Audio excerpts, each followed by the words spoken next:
¿Cómo están? Buen día. Somos el grupo 2 de la asignación grupal del curso de Relación Agua-Suelo-Planta del posgrado de Ingeniería de Riego y Drenaje del CIDIAT.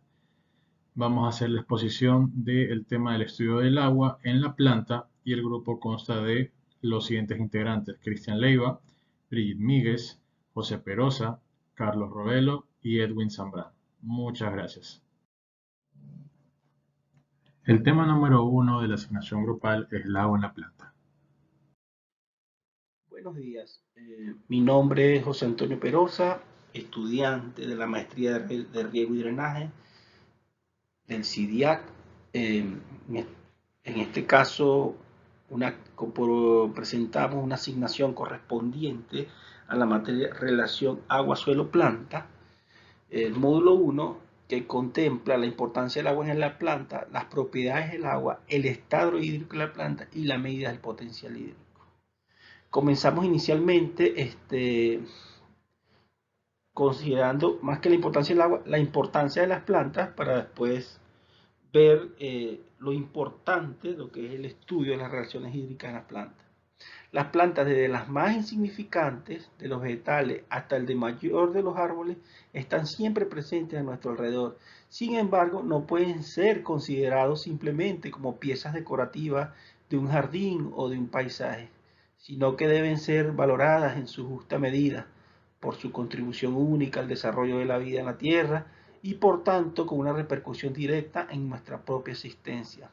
Las plantas y los vegetales en general constituyen el soporte primordial sobre el que se asienta la cadena trófica de los ambientes continentales y probablemente marinos. Por si esto fuera poco, la existencia de las plantas nos permite, además de respirar el oxígeno de la atmósfera y acceder a parte de los constituyentes vitales de nuestra dieta que nos proporcionan energía, fibra y vitamina. Y esto vemos que son prácticamente productos de lo que es la fotosíntesis. Entonces, aquí ya podemos hablar de una de las primeras importancias, que es la composición, y vemos que las especies herbáceas dentro de su composición tienen alrededor de un 82 y un 90% de agua, y cuanto a las especies leñosas tienen alrededor del 50%. No obstante, ahora hablemos de la fotosíntesis, que a pesar que el agua, las plantas tienen esa alta composición, este, apenas la cantidad de agua que se requiere para el proceso fotosintético es pequeña y solo constituye aproximadamente el 0,01% de la cantidad utilizada por la planta. Quizás la razón de esta baja utilización es que la mayoría de las funciones en las cuales participa la molécula de agua son de naturaleza física. Acá podemos ver esa ecuación general de la fotosíntesis o la relación general de la fotosíntesis, donde vemos la presencia de la molécula de agua a través de la energía solar y deriva en este hecho importante, que es la transformación de esa energía solar en energía química que es utilizada por los seres vivos. Ahora, en este caso, los herbívoros,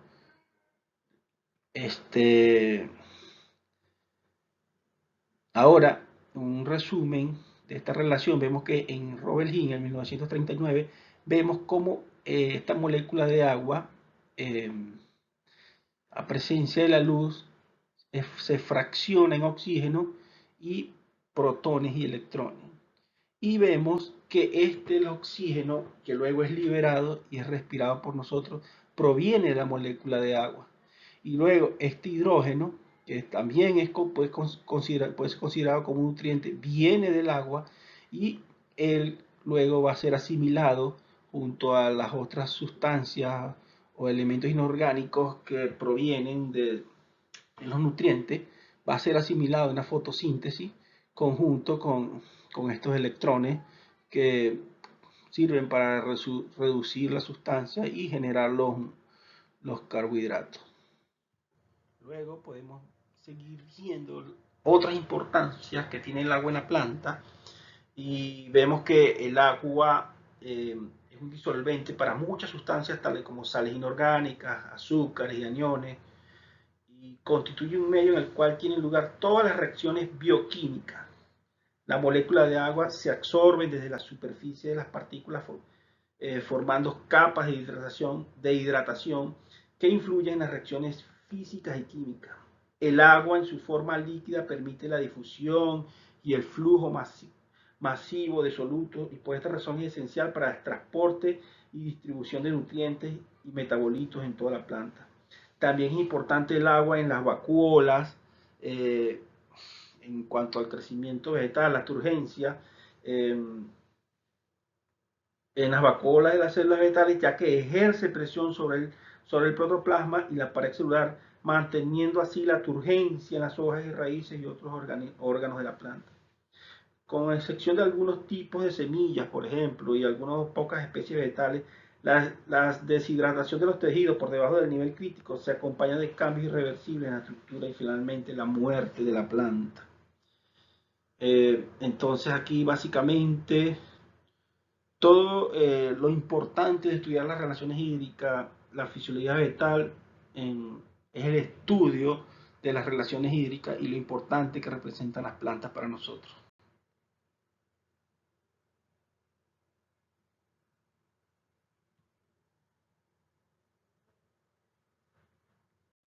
Continuamos, resaltamos lo que era la composición de una célula, y vemos que la vacúola representa alrededor del 57%. Y es básicamente mantenimiento de la turgencia celular y la que gobierna el, el estado de esta vacuola, las relaciones hídricas en la célula. Otro componente importante aquí vemos que es el apoplasto, 16% en la composición, es el apoplasto que está acá. Y vemos que este apoplasto es una vía que contempla la posibilidad de transporte extracelular de los iones hasta la endodermis, donde se consiguen luego ya en la estructura de la raíz con la banda de Caspari, y ahí se extraen los iones, pero es una junto al simplasto, es una de las vías de absorción, y obviamente esta es una acuosa importante.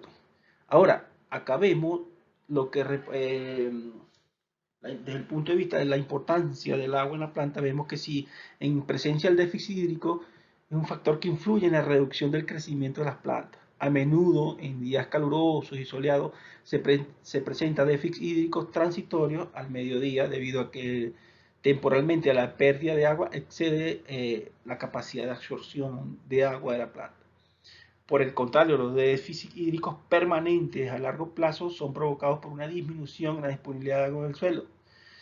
Los déficits hídricos afectan prácticamente todos los aspectos del desarrollo de la planta.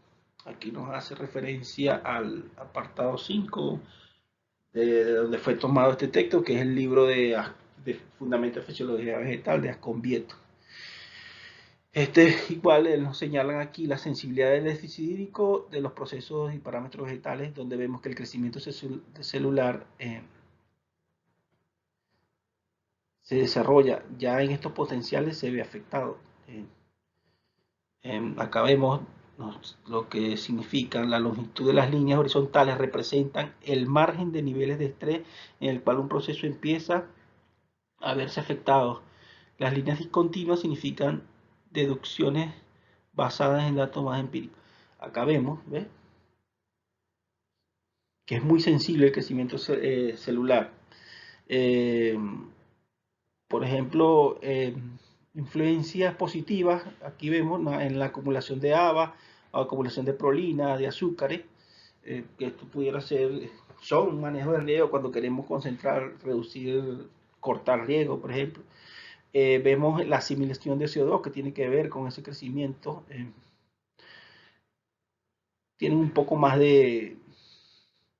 dentro de los potenciales, un poco más de tolerancia. pero vemos que en este caso lo que sí son el déficit hídrico detiene, afecta inmediatamente el tema del crecimiento celular. Continuando, acá vemos las propiedades del agua, un resumen de las propiedades que tiene el agua comparado con otras moléculas. Y vemos eh, que el agua tiene prácticamente los valores más altos para las propiedades que se revisan.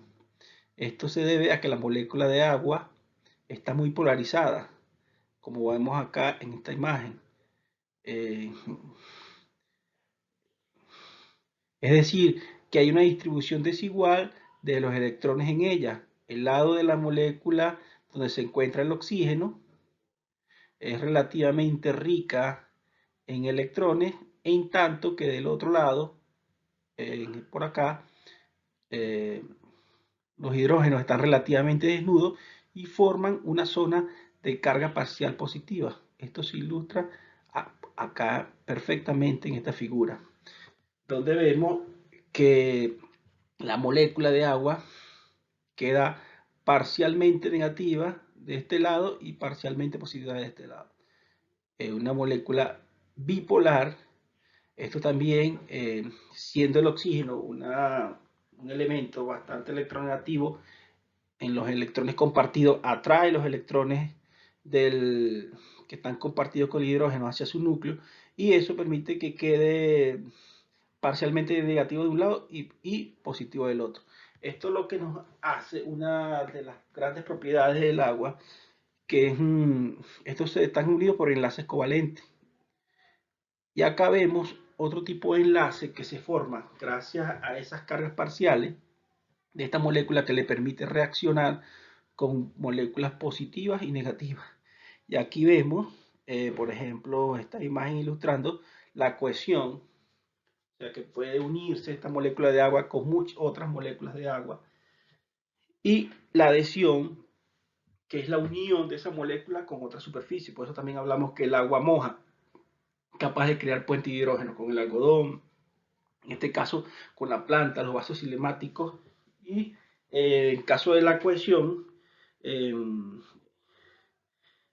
pudiéramos explicar que es la razón por qué las columnas finas de agua en los vasos cinemáticos pueden ascender sin romperse hasta la cima de un árbol. Esta cohesión imprime a la columna una tensión muy alta. Las moléculas de agua eh, son también atraídas por otras moléculas polares y por lo tanto mojan superficies como el vidrio, las paredes celulares y también las capas de hidratación alrededor de iones y de macromoléculas tales como proteínas, por eso actúa como el disolvente. Eh, esa cohesión entre las moléculas, esos puentes de hidrógeno, hace que se requiera una cantidad de energía muy elevada para provocar la evaporación. Esta es la razón por qué la transpiración en las hojas tiene un efecto importante de enfriamiento. Por otra parte, el empaquetamiento de las moléculas de agua en el estado líquido mediante puentes de hidrógeno es el hecho más eficaz, más moléculas por unidad de volumen que en el estado sólido en caso del hielo, que eso lo vamos a ver más adelante. Por ello el agua se expande cuando se congela y existe riesgo de lesión de los tejidos si se congela el agua celular, y ya vamos a ver a medida que veamos las características del agua con más detalle. Pero aquí tenemos lo que sería el punto de fusión, el punto de ebullición, el calor de vaporización, la capacidad de calor de fusión. Ya vamos a ver de qué se trata todo esto. Pero una de las razones por la que el agua es líquida a temperatura ambiente, o donde ocurren la mayoría de los procesos biológicos, es que para que sea una sustancia líquida, su punto de fusión tiene que estar por encima del punto de fusión del elemento, en este caso el agua está en cero, y el punto de ebullición tiene que estar por encima, y acá vemos que son 100. Entonces, esa es una de las razones porque, por ejemplo, con el ácido sulfúrico, el agua siendo todo una estructura muy similar, pero estos puentes de hidrógeno son los que permiten básicamente que el agua en estado natural sea líquida. Acá podemos profundizar un poco más sobre el tema de la estructura de la molécula de agua, que realmente es la base importante, el hecho que le confiere al agua que sea una molécula bastante particular. Y aquí vemos el carácter bipolar de la molécula de agua, favorece la interacción entre ellas mismas y con otras moléculas mediante atracciones de naturaleza electrostática, lo que hablábamos anteriormente de la cohesión y la adhesión. La polaridad que la molécula de agua presenta le permite a una molécula interactuar hasta con 4 moléculas vecinas, estableciendo interacciones denominadas puentes de hidrógeno. Ya lo habíamos comentado. La estructura molecular del agua puede representarse de dos maneras. Una de ellas es el modelo compacto y el otro el modelo de esferas y barras, también conocido como el modelo orbital. El modelo orbital o la representación tridimensional ofrece una descripción más precisa de la estructura tetraédrica de la molécula, la cual es producto, la molécula de agua es producto de la hibridación de dos átomos de hidrógeno unidos por medio de dos enlaces covalentes a dos de los 4 orbitales híbridos del oxígeno. Que eso, acá podemos ver lo que hablábamos, es las capas de orbitales, cómo están los electrones en el caso del oxígeno, 1s2, 2sp2, y ya ocurre una hibridación y aquí está lo que es la parte de la molécula. En esta estructura, todos los 4 orbitales híbridos, como vemos aquí, estos son los que compartirán electrones con el hidrógeno, están ocupados por 2 pares de electrones. Los electrones no compartidos que vimos en el modelo de Bohr, que fue la primera molécula, cada uno de los otros 2 orbitales que están ocupados con un solo electrón se llenan con la adición de electrones de hidrógeno. Así, la molécula de agua es vista como un tetraedro con el átomo de oxígeno en su centro. Los dos enlaces con el hidrógeno están dirigidos hacia 2 vértices del tetraedro, en tanto que los electrones no compartidos de oxígeno ocupan los 2 vértices restantes. Esto como un resumen de lo que ya habíamos hablado, o ver con más detalle esa parte tetraédrica del agua. Acá ya entrando con una de las propiedades, el calor latente de evaporación, se dice que es la energía necesaria para que las moléculas de agua en estado líquido alcancen la temperatura de ebullición y de allí pasen al estado gaseoso. El calor de vaporización es una medida de la cantidad de energía que se requiere para romper las fuerzas de atracción que existen entre las moléculas de agua. Las calorías absorbidas por gramo vaporizado es de 580 calorías por gramo. Y esa atracción que se debe aquí es romper los puentes de hidrógeno, básicamente. La fuerza para romper un puente de hidrógeno es muy pequeña comparada con la de un enlace covalente, pero los puentes de hidrógeno presentan el fenómeno de cooperatividad y la fuerza para romper varios puentes de hidrógeno se potencia, siendo necesaria más energía que la suma algebraica de cada puente de hidrógeno. Es decir, para romper las 4 interacciones que forman una molécula de agua es necesario aplicar aproximadamente 25 kilocalorías en vez de 8. Entonces vemos que esa estructura del agua es la que le confiere al agua esas propiedades particulares. Acá vemos, eh, cuando hablamos de la capacidad de enfriamiento o regulación de la temperatura del agua, podemos explicar a través de la energía cinética promedio. Nosotros en la planta podemos tener moléculas en diferentes estados de energía cinética. Por ejemplo, cada molécula tiene una energía cinética diferente. Por ejemplo, esta comparados con esta, tienen energía cinética diferente. Una molécula, esta puede tener más energía cinética que esta. El tema es la energía cinética promedio. Eh, entonces, ¿qué pasa? Que estas, por ejemplo, estas moléculas, eh, a medida que están más agitadas, están absorbiendo mayor cantidad de energía y puede ser un momento, en algún determinado momento, se rompan esos puentes de hidrógeno y estas moléculas se liberan sin la posibilidad que vuelvan a regresar, ¿no? Entonces, al liberarse, estamos hablando de energía cinética promedio, temperatura promedio, al liberarse estas moléculas que tenían mayor energía cinética, al romperse el enlace, esa energía cinética promedio o la temperatura promedio tiende a bajar, ¿no? Eso es más o menos el fenómeno que sucede. Continuamos con otra de las propiedades, que es el calor latente de fusión. El calor de fusión es la energía necesaria para que un gramo de sustancia en estado sólido cambie a estado líquido sin cambiar su temperatura.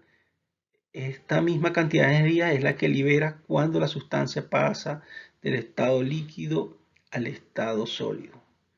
Durante el proceso de congelación, para que un gramo de agua a 0 grados centígrados se solidifique, debe perder 80 calorías por gramo. Este es uno de los factores que disminuye la amenaza de congelación e hipotermia en climas muy fríos. Acá estamos hablando esta parte que dice sin que cambie la temperatura se refiere a como vemos acá en la imagen, que es muy similar al de la vaporización, pero ya este caso sería de pasar del líquido a gas. Acá, por ejemplo, el hielo al derretirse absorbe del medio 80 calorías por gramo. Este hecho provoca la baja de temperatura en las mañanas después de una helada. La temperatura mínima se produce cuando comienza a iluminar el sol y el hielo empieza a derretirse, ¿no? A la inversa, es decir, el agua pasa de líquido a sólido, libera energía en una cantidad equivalente al calor latente de fusión. Esta propiedad se aprovecha en el control de heladas al aplicar riego por aspersión sobre la parte aérea de las plantas en una noche con riesgo de helada. El agua se congela sobre el tejido vegetal y libera energía. Lo anterior permite mantener la temperatura de los tejidos en torno a 0 grados centígrados y evita que los protoplastos de las células se congelen. Acá, por ejemplo, a modo de ejemplo, una aplicación de riego por aspersión de 1 milímetro hora equivale a un aporte de energía de 4160 megajoule. Es decir, esto es suficiente para controlar una helada de mediana intensidad. Esta cantidad de energía equivale a la producida por unos 110 litros de petróleo. Al usar riego por aspersión, las aplicaciones deben continuar hasta que se levante la helada. Se derrita el hielo formado sobre los tejidos. De lo contrario, las bajas temperaturas que provocan el paso del hielo a agua líquida y vapor de agua puede congelar el tejido. Aquí vemos cómo hacemos uso en el manejo de los riegos, haciendo uso de las propiedades del agua.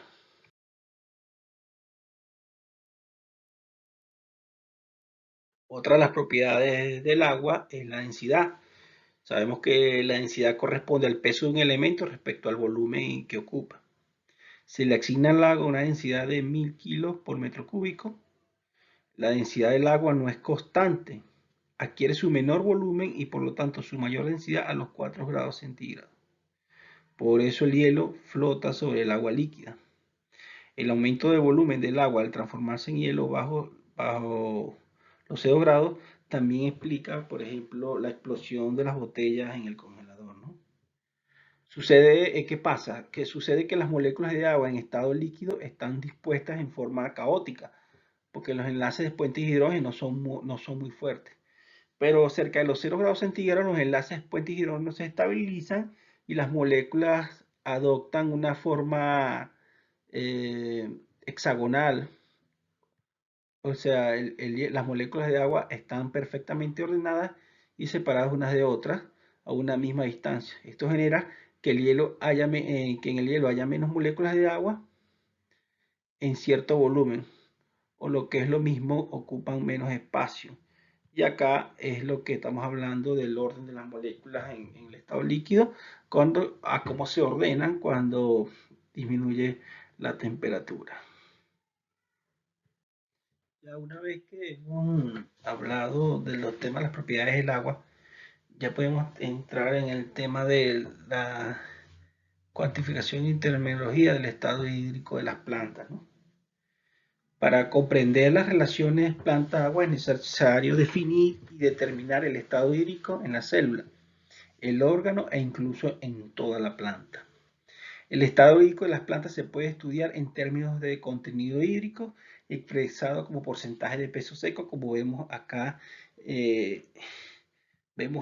en esta expresión, donde el contenido hídrico es igual a peso fresco menos peso seco entre el peso seco por 100.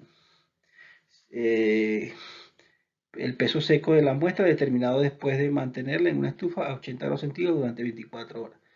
Aquí tenemos unas observaciones donde dice, no obstante, debido a que el peso seco puede experimentar cambios diarios y estacionales, las determinaciones comparativas del contenido hídrico basado en peso seco no son satisfactorias.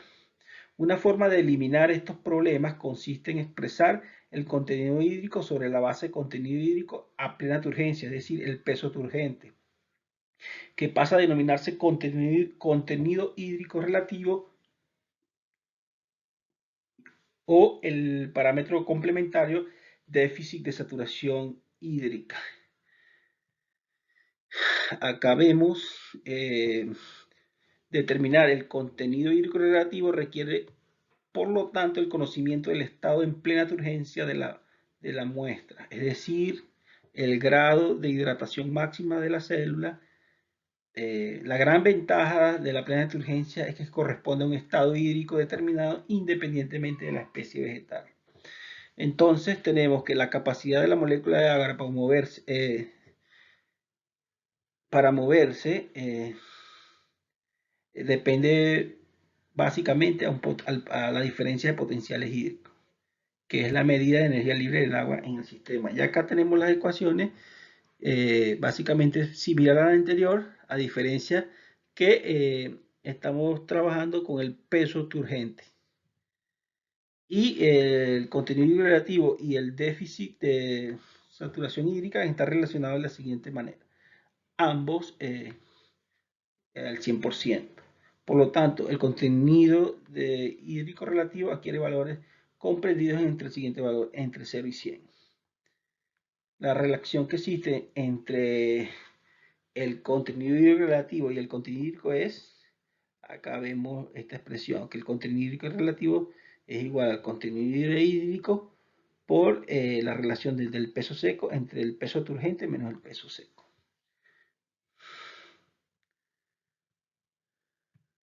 Ya esto, como lo he visto en clase, esto nos lleva a hablar en el tema al tema del potencial hídrico. El potencial hídrico corresponde al trabajo que habría que suministrar una unidad de masa de agua ligada al suelo o al tejido de una planta para llevarla de este estado de unión a un estado de referencia correspondiente al del agua pura, a menudo denominada libre por oposición ligada a la misma temperatura y a la presión atmosférica. Acá vemos que el potencial hídrico está definido como la suma de los potenciales de presión, de soluto, que es el osmótico, potencial mátrico y el potencial de gravedad. Aquí la fuerza de presión osmótica, mátrica, gravitacional respectivamente, como estamos diciendo. El componente de presión representa la diferencia de presión hidrostática con la referencia y puede ser positivo o negativo. El componente osmótico es consecuencia de los solutos disueltos, disminuye la energía libre del agua y es siempre negativo. En lugar de hablar de potencial osmótico, que es negativo, muchas veces se utiliza el término presión osmótica. Acá vemos la relación de Van Hoek, que nos permite determinar ese potencial osmótico o potencial de soluto, donde vemos que la relación siendo CS referente a la concentración de solutos expresado como mol por metro cúbico, de disolvente, o más exactamente como mol por kilogramos de disolvente. El potencial osmótico del jugo celular es aproximadamente entre menos 1 megapascal. Utilizando la ecuación y sustituyendo el valor de RT a 20 grados centígrados, que sería esta expresión que está acá, se obtiene una concentración total de solutos de jugo celular de 410 moles por metro cúbico. Ahora continuamos lo que es el potencial mátrico. Es similar al potencial osmótico o soluto, salvo en que la reducción de la actividad es consecuencia de la fuerza en la superficie de los sólidos, como están atraídas esas partículas en los coloides, ¿no? La distinción entre el potencial de soluto y mátrico es hasta cierto punto arbitraria, porque suele ser difícil decidir si las partículas son solutos o sólidos, de manera que muy a menudo se suele incluir el potencial mátrico en el potencial osmótico. Acá hago el otro potencial, es el potencial gravitacional. El componente gravitacional es consecuencia de la diferencia de energía potencial debido a la diferencia de alturas con el nivel de referencia, siendo positivo si es superior a la referencia y negativo cuando es inferior. Acá vemos cómo se expresa, donde tenemos la densidad aparente del agua, H sería la altura por encima del campo de referencia, bien sea por negativo o positivo como decimos, y G la altura de G la aceleración de la gravedad. Aunque frecuentemente ignorado en los sistemas vegetales, el potencial gravimétrico aumenta alrededor de 0,01 megapascal por metro por encima del nivel del suelo y por lo tanto ha de incluirse cuando se consideran movimientos en los árboles. Esto básicamente nos lleva a que en la célula definir el potencial hídrico está basado simplemente en el potencial osmótico y el potencial de presión. Aquí vemos las razones por qué se desprecia el potencial mátrico. Y entonces, básicamente, la relación hídrica en las células, como habíamos dicho, queda establecida por el volumen de las vacuolas. Esas variaciones de volúmenes que presentan la vacuola nos permiten hacer estudios de casos de ejercicios, pues de relaciones hídricas, y este diagrama de Hofer, donde podemos ver cómo una célula puede variar su volumen. Acá en uno, por ejemplo, en este caso, podríamos estar hablando que ya sabemos que el potencial hídrico, lo máximo, es 0.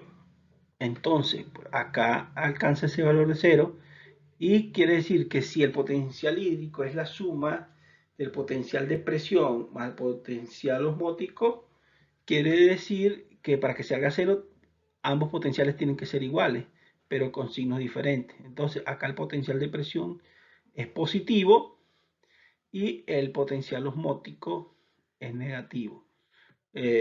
Pudiéramos verlo desde el punto de vista que, bueno, al estar la célula turgente, los solutos están disueltos y ese potencial osmótico se hace más negativo. En el caso contrario, cuando estamos en plasmólisis incipiente, como vemos también acá en esta figura, el potencial de presión se hace 0 y el potencial hídrico es igual al potencial osmótico. Básicamente este diagrama de Hofer nos permite para estudiar esas relaciones hídricas y ver cómo afrontar ejercicios cuando son células jóvenes, son células adultas, etc. Y cómo determinar el potencial hídrico de las plantas o los tejidos. Podemos decir que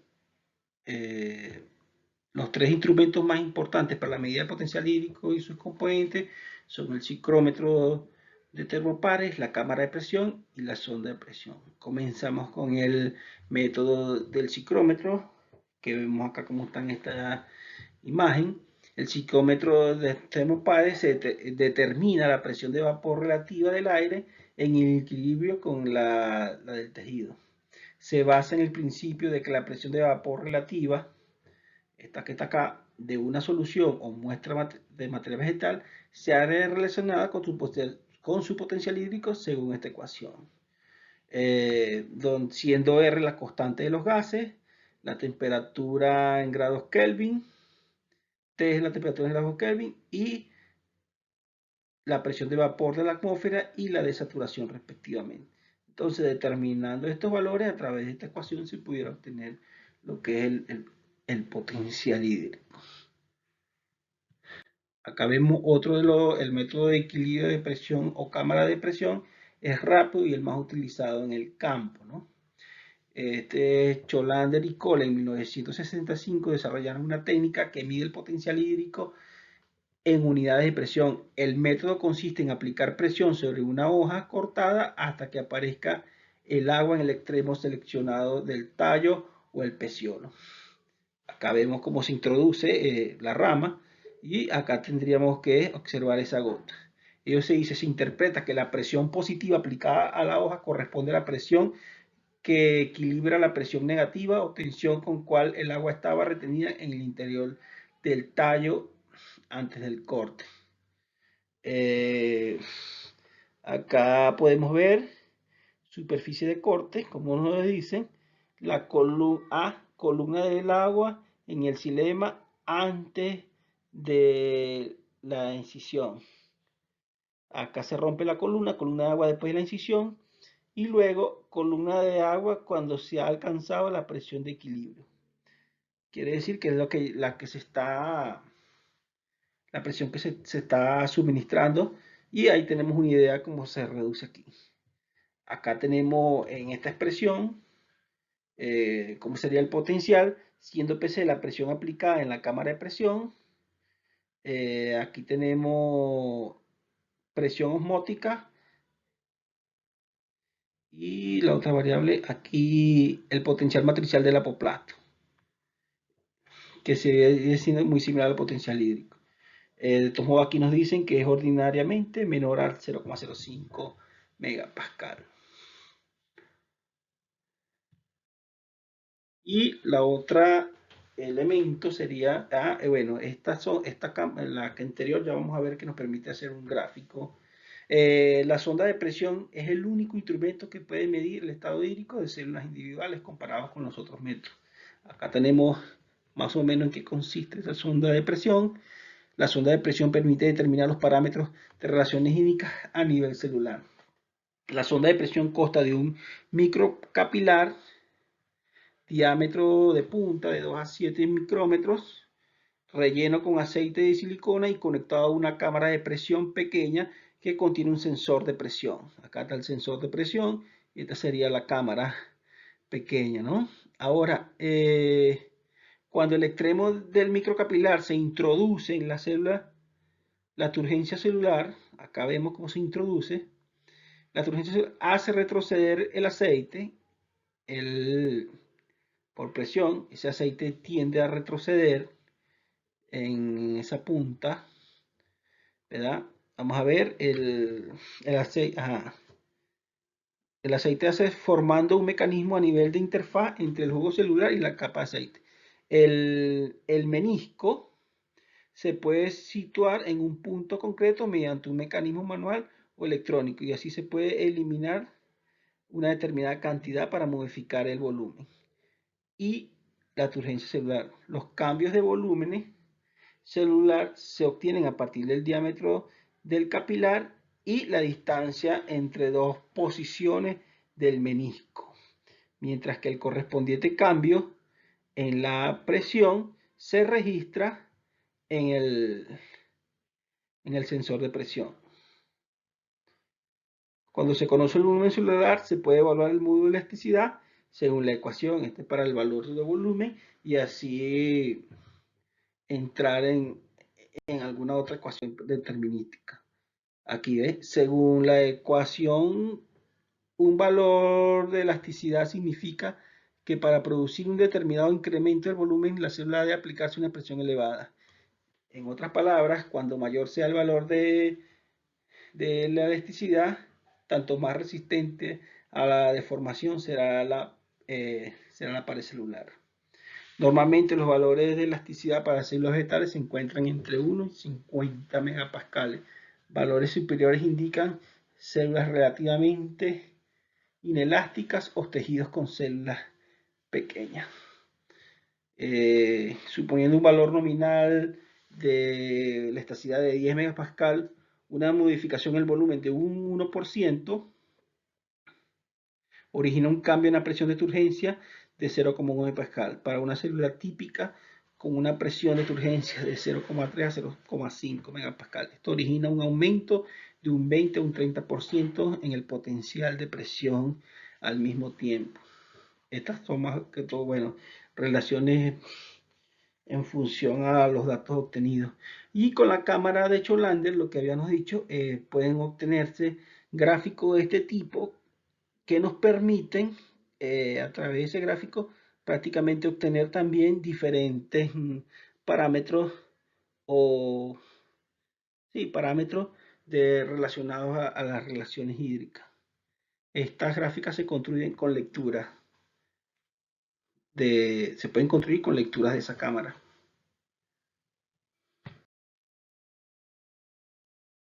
Continuando con el desarrollo de la presente exposición, hablaremos sobre el movimiento del agua en la planta, el balance hídrico en la planta y el déficit hídrico y el crecimiento vegetal. Para ello es importante mencionar que el movimiento del agua en la planta se puede dar por algunos fenómenos, como la transpiración, como la presión radicular y como la tensión junto a la cohesión. Los mismos los vamos a desarrollar más adelante. Es importante mencionar que permanentemente hay en la planta un movimiento ascendente del agua, el mismo que se desplaza por un flujo de masa que ocurre por las diferencias del potencial hídrico. La absorción del agua consiste en el desplazamiento que ocurre desde el suelo hasta la raíz, es decir, esta sería la primera etapa del flujo hídrico para el ingreso del agua a la planta. Para ella existen dos mecanismos de absorción de agua, como el pasivo y el activo. En el pasivo podemos mencionar a la transpiración, a la teoría de cohesión y también a la teoría coheso-tenso-transpiratoria.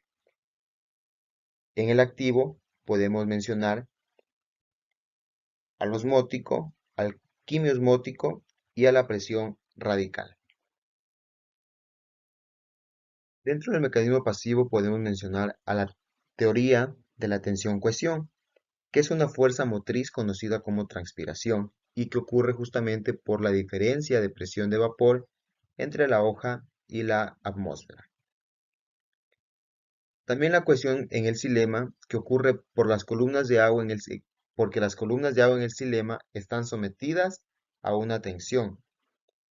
Y por último, el mecanismo pasivo de absorción de agua del suelo, que se da a través de los pédolos radicales y que es la tensión que es transmitida a la raíz y por diferencias del potencial hídrico ocurre la absorción. El proceso de transpiración se da al momento de que por las hojas se da el fenómeno de evaporación. Esto permite una cohesión de las moléculas de agua entre sí y con las paredes del xilema por puentes de hidrógeno, lo que a su vez da cabida para que ingrese agua al cilindro vascular de la raíz por medio del fenómeno de la ósmosis. Este fenómeno de la ósmosis se lo conoce también como un mecanismo activo. Si el sistema radical se mantiene en condiciones aeróbicas, buen suministro de agua y nutrientes, se puede observar al cortar una planta en la base del tallo la secreción del agua. Esta agua es impulsada por una fuerza originada en la raíz, a la cual se la conoce como presión radical.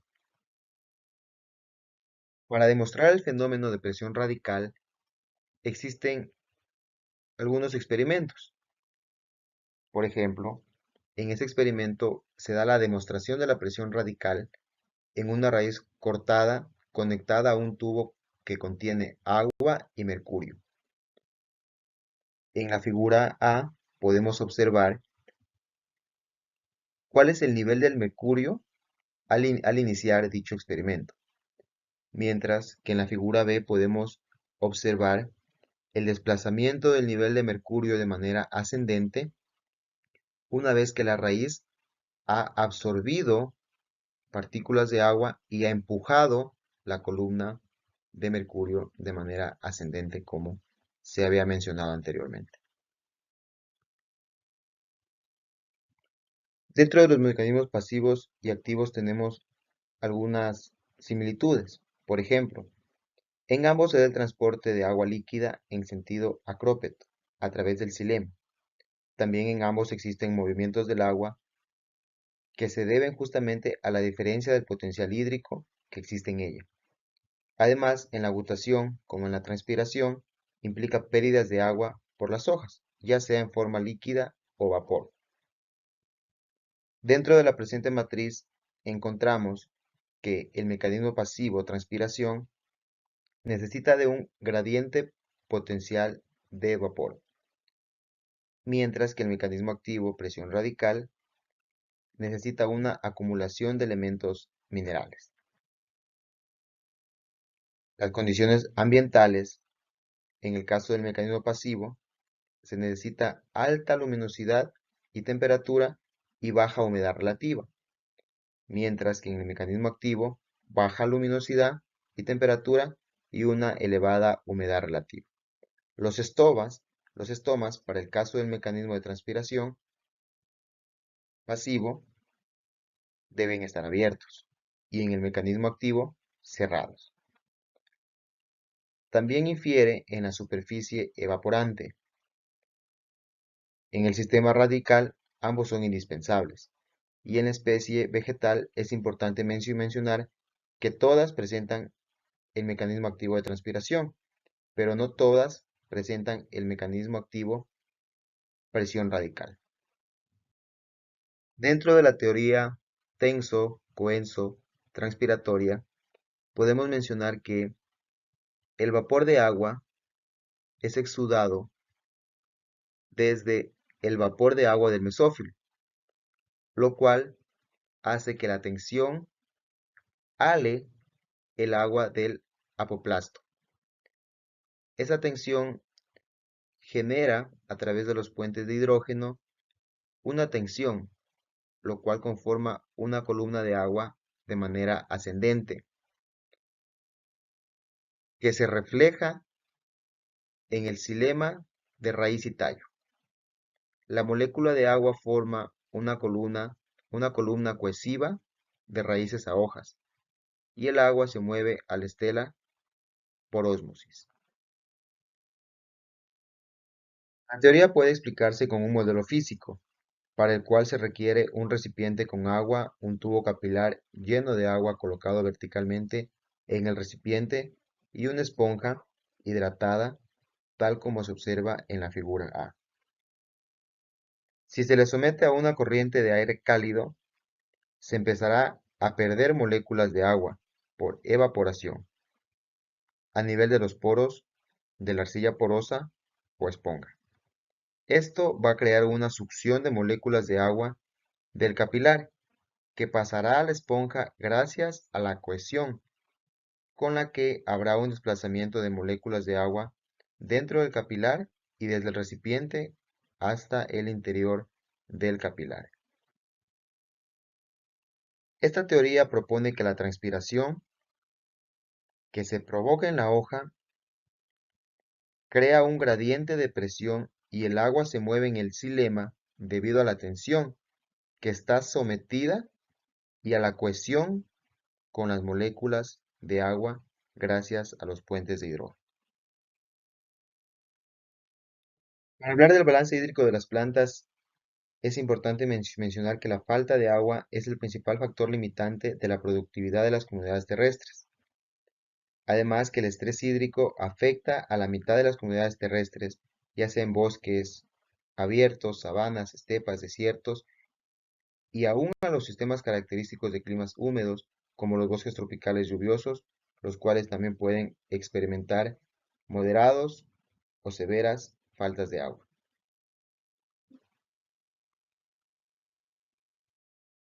Tanto el CO2 como el vapor de agua entran a la hoja y salen de la misma por difusión. Es importante mencionar que las magnitudes relativas de los gradientes de difusión inevitablemente resultan en una proporción mayor a la pérdida de agua que captación de CO2. Existe una relación entre transpiración y absorción, a la cual se la conoce como balance hídrico. La absorción de agua sigue a la transpiración y la transpiración provoca el déficit hídrico, que es mayor en la mañana y menor en la tarde, lo cual establece un ritmo diario de variación del potencial en la planta. Un balance de agua negativo provoca disminución del crecimiento de la planta, tal como observamos en la figura adjunta, en la cual se puede observar que tanto la transpiración como la absorción disminuye de manera significativa en horas de la noche y aumenta significativamente en horas de la mañana. Dentro de la temática del déficit hídrico y crecimiento vegetal, es importante mencionar que a medida de que la cantidad de agua disponible en el suelo para las plantas se reduce, se afecta el estado hídrico interno de las plantas, provocando modificaciones en los procesos metabólicos, dando lugar a algo que se llama o que se denomina estrés hídrico. Estas modificaciones afectan distintos procesos relacionados con el crecimiento de la planta, y el grado de alteraciones está directamente relacionado con la intensidad y duración de dicho estrés, el momento en que ocurra y la sensibilidad relativa presentada por las especies o variedad cultivada. Es importante mencionar que este proceso de estrés provoca también la pérdida de agua en las hojas, lo cual está estrechamente acoplada con la captación de agua en las raíces. Cuando el agua del suelo decrece por debajo de un nivel crítico, decrece también la producción y transporte de citoquininas de las raíces hacia las hojas, lo que provoca o conduce a un cierre parcial de estomas. Las raíces en los suelos con bajos niveles de humedad también producen ácido abscísico, hormona que es transportada a las hojas y provoca la reducción estomática. Es importante también mencionar que la exploración del suelo, densidad de raíces y arquitectura del sistema subterráneo se ve afectado. El crecimiento diferencial en puntos se da en la zona donde existe mayor disponibilidad del recurso agua, y existen también exudados de las raíces que favorecen la formación de agregados en el suelo. Lo antes mencionado tiene algunas consecuencias, como la reducción del área foliar, que justamente se da como respuesta para evitar el déficit hídrico severo, pero disminuye la productividad de manera potencial. Además, el cierre de estomas, como se mencionó anteriormente, mantiene el contenido de agua de los tejidos, pero restringe el flujo de carbono y aumenta la temperatura interna. Existen también mecanismos para disminuir la absorción de radiación solar en las hojas, lo cual se basa en disminuir el ángulo de incidencia de los rayos solares, disminuir la capacidad de absorción por parte de la superficie foliar. Dentro del déficit hídrico y crecimiento vegetal, también podemos mencionar que la falta de agua o déficit hídrico se puede interpretar en tres tipos de estrategias. Evitar o prevenir el estrés, que se clasifican como mecanismos evitadores. Soportar o resistir el estrés, que son mecanismos tolerantes. Y estrategia elusiva o de escape de la sequía, donde las plantas completan su ciclo vital antes de la llegada del estrés hídrico y pasan el periodo desfavorable en forma de semilla, en especies anuales, también especies que entran en dormancia, como las herbáceas, entre otras. En la estrategia evitadora, el estrés hídrico y las plantas previenen o minimizan el efecto de estrés mediante mecanismos evitadores, los cuales maximizan la absorción de agua cuando las condiciones de déficit hídrico se acentúan, lo que permite un ahorro del agua mediante el cierre de estomas disminución de la conductancia estomática, hojas pequeñas, bajas tasas de transpiración, entre otras. Las especies con estrategias tolerantes son aquellas que tienen mecanismos que minimizan o eliminan los efectos que podrían sufrir como consecuencia del estrés, alcanzando un equilibrio termodinámico con el estrés sin sufrir daños o minimizando los mismos. Uno de los principales mecanismos para tolerar el estrés hídrico en estas especies ocurre a nivel celular, donde se acumulan solutos que no afectan negativamente la funcionalidad de las macromoléculas celulares. Estos solutos son moléculas orgánicas de bajo peso molecular, llamados osmolitos. Los osmolitos son compuestos que representan una función importantísima en el ajuste osmótico. Entonces, cuando se habla de crecimiento vegetal ligado al estrés hídrico, es importante mencionar que existen algunos mecanismos de respuesta. Por ejemplo, el cierre estomático se evita cuando el contenido hídrico relativo es alto y se tolera cuando dicho contenido relativo hídrico es bajo.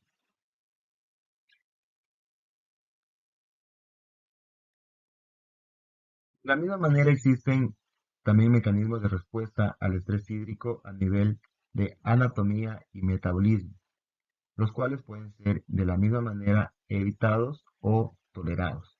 Por ejemplo, la capacidad de rebrote, cuando existe un estrés hídrico, es muy común que sea tolerado. Existen algunas particularidades en la arquitectura de las raíces de algunos arbustos, justamente como respuesta o crecimiento vegetal ante el estrés hídrico, las cuales tienen un comportamiento en el sistema radical que se le conoce como dimórfico, que provocan raíces superficiales que les ayudará a captar agua lluvia, pero a su vez, al estar en un medio de estrés, generan también raíces verticales que van a permitir explorar el agua en la profundidad del suelo. Esto es clave para la supervivencia de algunas especies y es uno de los mecanismos más comunes en pastos perennes. El tema 2 es sobre el movimiento estomático y la transpiración.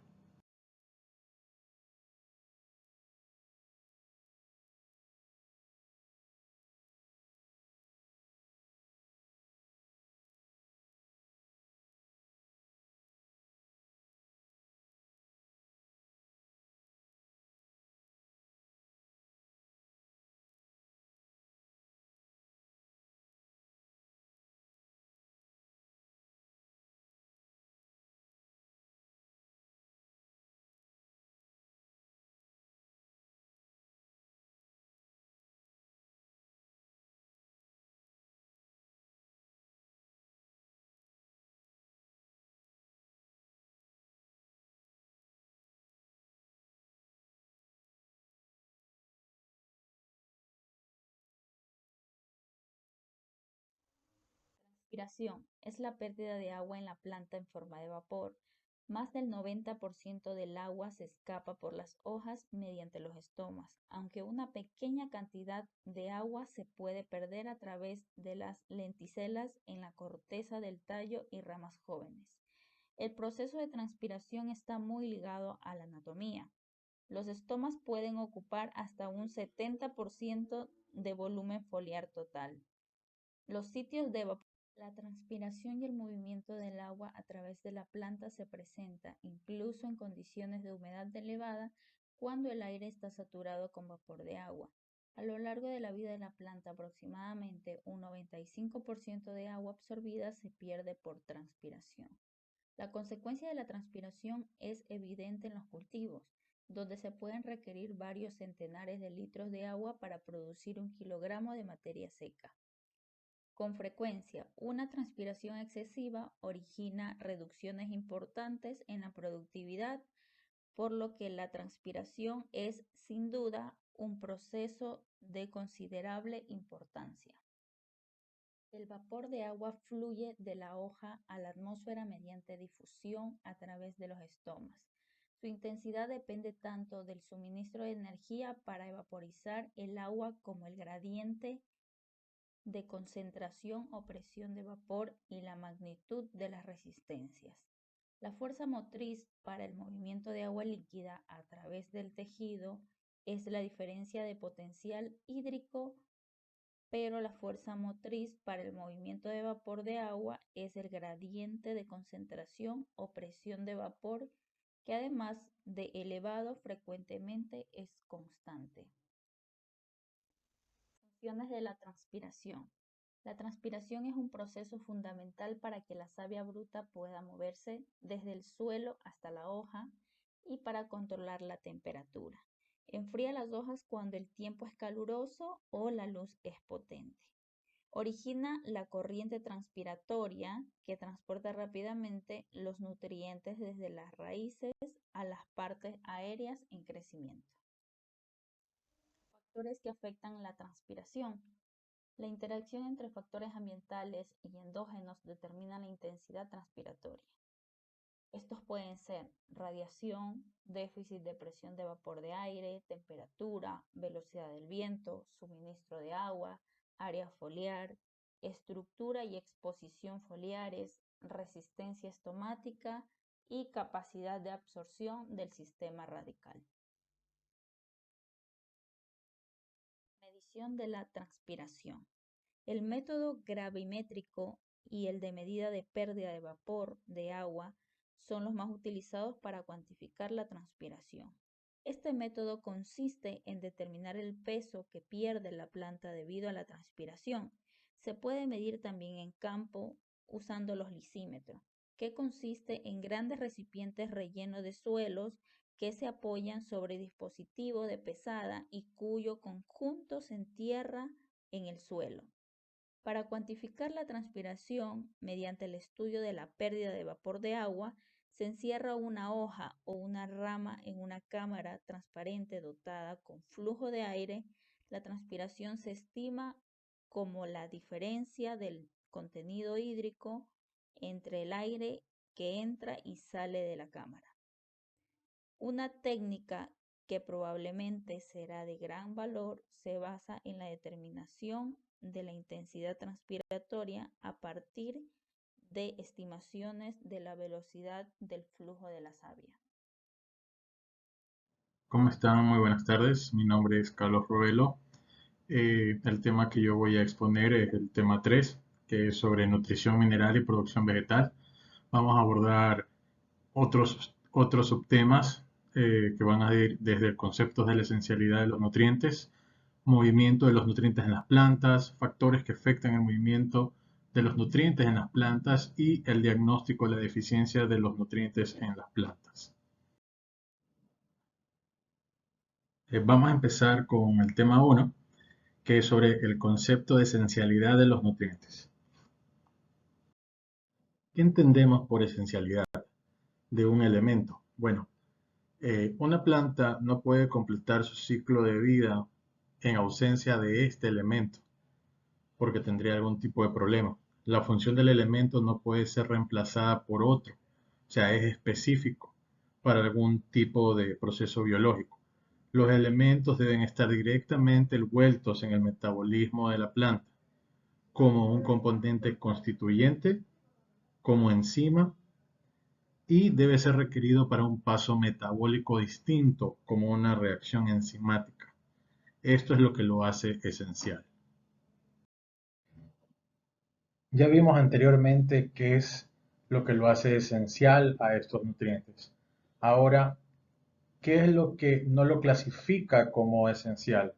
Bueno, son aquellos nutrientes que tienen algún tipo de efecto tóxico de otro elemento, por ejemplo, el sílice en la toxicidad del manganeso, o aquellos que simplemente van a reemplazar otro elemento, por ejemplo, el sodio por el potasio. Entonces, en estos casos, no se los clasifica como esenciales. Uno de los puntos muy importantes para entender es la ley del mínimo de Liebig. Es un estudio que es de hace mucho tiempo, en el cual se basa en que tener todos los nutrientes en su capacidad máxima van a hacer que la planta produzca muy bien.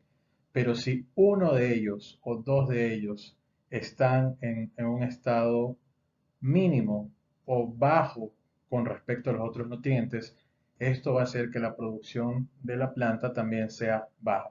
Entonces, esto se refiere a la ley del mínimo, en que la producción va a estar limitada al nutriente que menos tengamos a disposición. Las necesidades de los nutrientes. Bueno, las plantas necesitan nutrientes para crecer y para producir, y estas provienen de diferentes fuentes, pero todas ingresan por un mismo camino a la planta. La planta no diferencia si el nutriente proviene de una fuente o de otra, ya sea natural o artificial. Podemos observar en el siguiente esquema los nutrientes primarios que están en el suelo, como el nitrógeno, fósforo, potasio, los secundarios, calcio, azufre, magnesio, los micronutrientes como hierro, cobre, zinc, boro, molibdeno, manganeso y cloro, que están en el suelo presentes de forma natural. Luego, por acción de la lluvia, se crea la solución del suelo, donde van a ser los disponibles para que la raíz los pueda absorber, para que la planta luego absorba CO2 y realice la fotosíntesis y pueda crear azúcares para que para sus procesos fisiológicos. Los nutrientes se encuentran en el suelo de forma natural debido a la descomposición de la materia orgánica o los minerales del suelo. Estos están presentes y la planta los puede tomar de forma natural por medio de la raíz. Vamos a ver en esta otra imagen esquemática donde las plantas toman los nutrientes del agua del suelo o cuando se crea la solución del suelo. Esta solución del suelo donde va a tener tanto agua como nutrientes. Estos nutrientes vienen de la descomposición microbiana de los residuos orgánicos, de la mineralización de los suelos y estos van a estar presentes para la absorción por medio de las raíces. Generalmente en la producción agrícola no tenemos los suficientes nutrientes debido a los monocultivos o debido a que el suelo ya ha venido de muchos cultivos anteriores, entonces se tiene que recurrir a la fertilización mineral o artificial. En este caso, donde se añade fertilizantes artificiales como urea, amoníaco y potasio para poder abastecer de estos nutrientes para los procesos fisiológicos de la planta se realicen con normalidad. Y como comentamos en un inicio, la planta no diferencia de dónde vienen estos nutrientes, si es de forma artificial, o natural. Finalmente, estos nutrientes se penetran en la planta como partículas inorgánicas, sin importar la fuente, ya sea mineral u orgánica. Para el siguiente tema vamos a abarcar el movimiento de los nutrientes en las plantas. La planta, para poder absorber los nutrientes, son absorbidos de una forma particular. Ejemplo, el nitrógeno es absorbido en forma de nitrato o de amonio, el calcio en forma de ion calcio, el hierro en forma de ion, el fósforo en forma de fosfatos, y cada uno de estos nutrientes es absorbido de una de estas formas. Aquí es donde se presentan cómo son absorbidos frecuentemente por las plantas. ¿Cuáles son las formas en las que el ion puede tener el contacto con la raíz de la planta? Bueno, puede ser por intercepción radicular, en donde la raíz crece hasta entrar en contacto con estos iones en el suelo cuando la raíz está explorando. Luego tenemos lo que es el flujo de masa, en donde el movimiento del nutriente va a ser debido al gradiente de tensión del agua entre el suelo y la raíz. El agua entra en la planta por este proceso y en consecuencia los nutrientes disueltos son arrastrados hacia ella. También pueden entrar en contacto en forma de difusión, en donde el movimiento debido al gradiente de concentración va a realizar esta acción y la planta puede deprimir la concentración de nutrientes de sus inmediaciones y provoca el gradiente de concentración. La absorción iónica radicular. Bueno, la absorción es un proceso por el cual un nutriente pasa de la solución del suelo a una parte de la célula. Luego ocurre el transporte o la translocación, que es la transferencia de este nutriente en una forma igual o diferente a la absorbida en una región de absorción a cualquier otra parte de la planta, por ejemplo, de la raíz a la parte aérea. También la absorción puede ser por redistribución, que es la transferencia de un nutriente de un órgano donde se acumula para que dé forma igual o diferente a la absorbida. Por ejemplo, de la hoja al fruto, de una hoja vieja a una hoja nueva.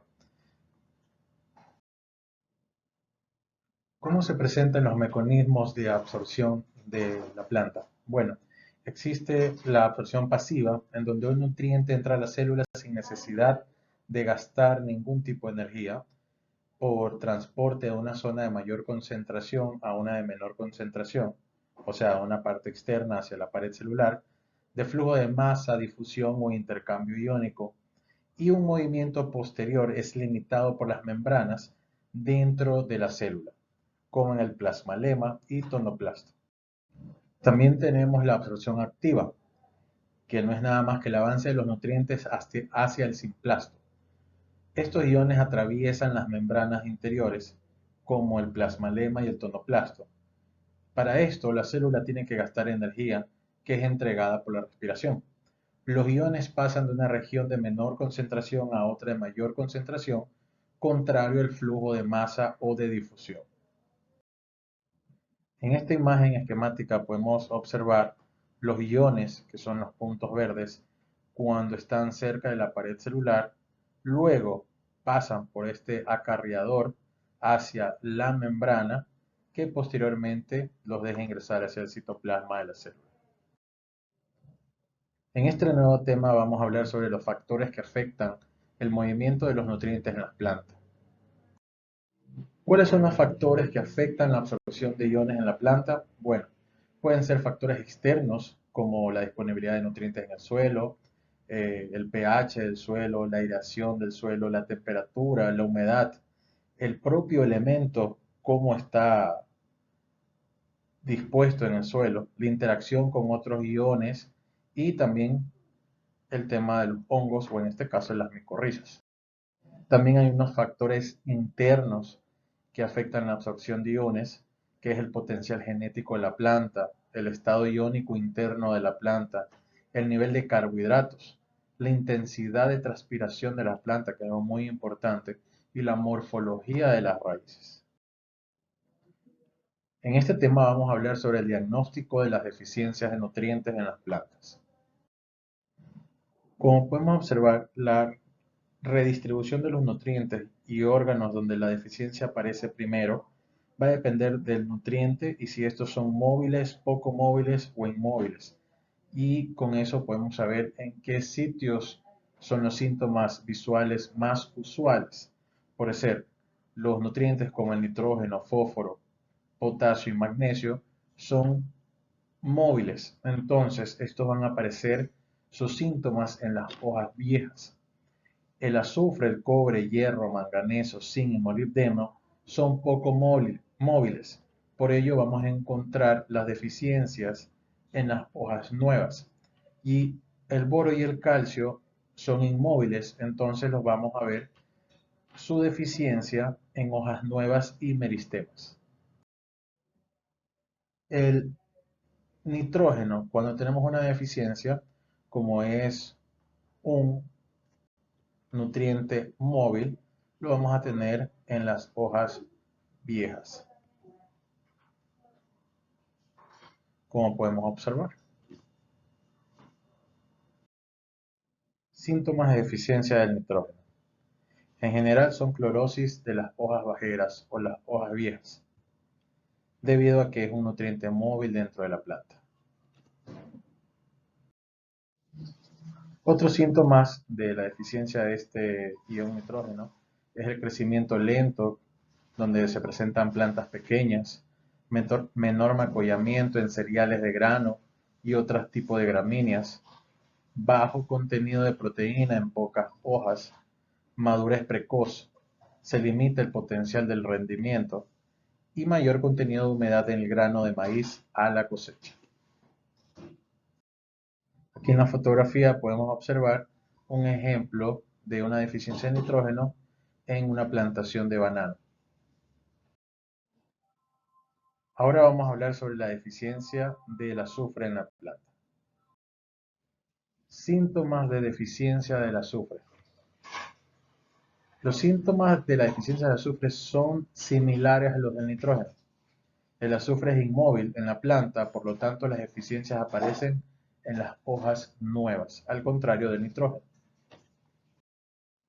Aquí en la fotografía podemos ver un claro ejemplo de una deficiencia de azufre en el cultivo de banano, que se presenta con la clorosis en las hojas nuevas. Deficiencia de calcio. Síntomas de la deficiencia del calcio. Estos aparecen primero en las zonas meristemáticas y las hojas jóvenes. Los puntos de crecimiento se activan, se dañan o mueren, que es una muerte descendente, y la deficiencia afecta severamente el crecimiento de las raíces. En esta fotografía podemos observar la deficiencia del calcio en el cultivo del banano. Esta es otra fotografía. Vamos a continuar con la deficiencia del fósforo en la planta. Síntomas de deficiencia del fósforo. Bueno, el fósforo es móvil dentro de la planta, se mueve fácilmente de tejido viejo a tejido joven y las deficiencias aparecen en las partes bajas de la planta. Uno de los primeros signos de la deficiencia del fósforo es crecimiento lento. En algunos cultivos como el maíz aparece un color púrpura asociado con acumulación de azúcar. La deficiencia retrasa la madurez y los síntomas son usualmente difíciles de observar en algunos cultivos. Deficiencia del boro. Síntomas de la deficiencia del boro. Los síntomas aparecen en las hojas y tejidos nuevos, nutriente inmóvil. Los puntos de crecimiento se deforman y eventualmente mueren. Las hojas se enrollan y los tallos son ásperos y se rajan. Se afecta severamente la floración y el cuajado de los frutos. Aquí en las fotografías podemos observar deficiencias del boro en el banano. Deficiencia del potasio en las plantas. Síntomas de deficiencia de potasio. Los primeros síntomas. Clorosis y quemados en las puntas y filos de las hojas. Aparece primero en las hojas viejas. Otro tipo de síntomas, las plantas crecen en forma lenta y poco uniforme, raíces poco desarrolladas, tallos débiles, semillas arrugadas y menor resistencia a las enfermedades son otro tipo de síntomas también que se presentan. Como podemos observar en la fotografía, este es un clásico y típico síntoma de deficiencia de potasio en el cultivo de banano. Deficiencia de zinc en la planta. Síntomas de la deficiencia de zinc. Los síntomas aparecen en las hojas y tejidos nuevos. Los puntos de crecimiento tienen forma de roseta.